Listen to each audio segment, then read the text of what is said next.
رسول الله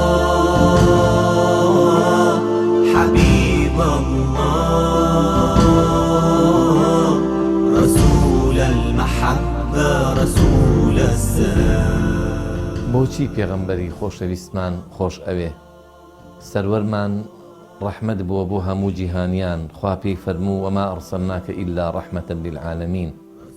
سەیدنا موحەممەد ئێمە بۆچی خۆشمان ئەوێ؟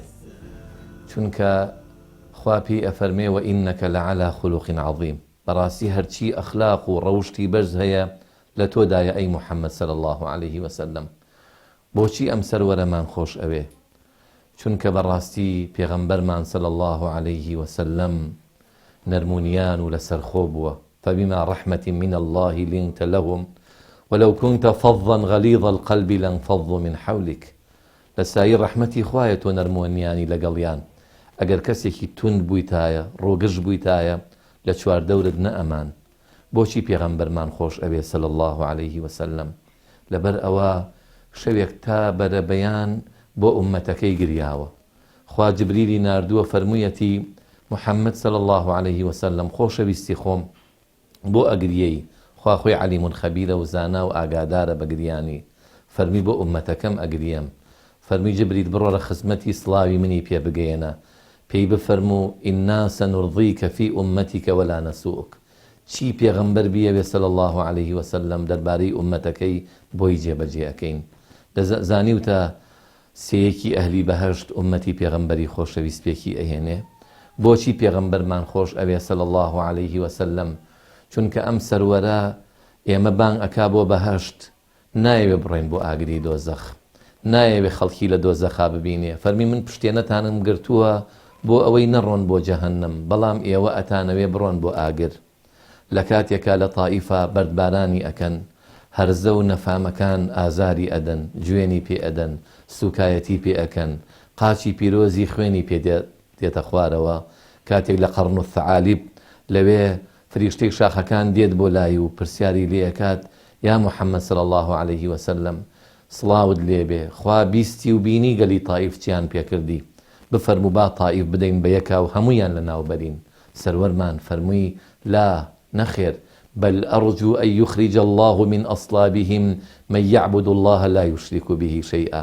نەخێر فریشتێک شاخەکان بەڵکو لەمانە کەسانێک پێ بگەن خوا هیدایەتیان بدا و شەریک بۆ خوا قەرار نەدەن.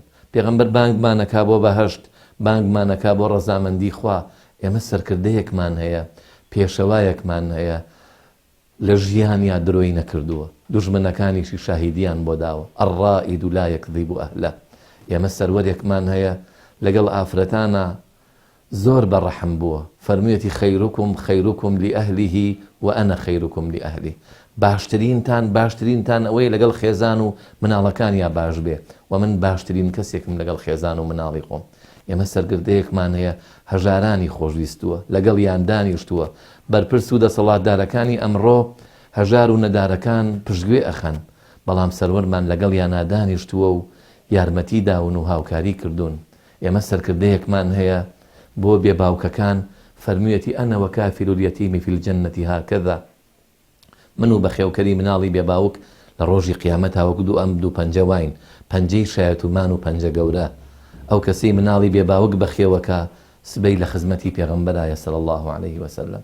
خۆشەویست و نوری چاوانمان بە هەمیشە خۆشمان بوێ. بۆ لەبەر ئەوەی هەڵگری لیوای حەمدە، لەبەر ئەوەی گەورەی هەموونەوەی ئادەمە، لەبەر ئەوەی پێغەمبەرمان صلی الله عليه وسلم یەکەم کەسێکە لە ڕۆژی قیامەتە تەقە لە دەرگای بەهەشت ئەدا. خازینی بەهەشت ئەڵێ کێی؟ ئەفەرمێ محەممەد. فەرمێ مەرحەبەن بمحەممەد، بەخێر بێی، بە تۆ نەبێ ئەمرم پێ نەکراوە دەرگای بەهەشت بۆ کەسێکی تر بکەمەوە، یەکەم کەسێک تۆی دەرگای بەهەشتت بۆ ئەکرێتەوە. بە دوای پێغەمبەری خۆشەویست بکەوین، هەنگاو بە هەنگاو لەگەڵ یا بژین، سنەت و ڕێبازەکەی بەرنەدەین بۆ ئەوەی لە ڕۆژی قیامەتا پشتمان تێنەکە. چونکە خەڵکێک هەیە لە قیامەت پێغەمبەر صلی الله عليه وسلم پشتی تێکە.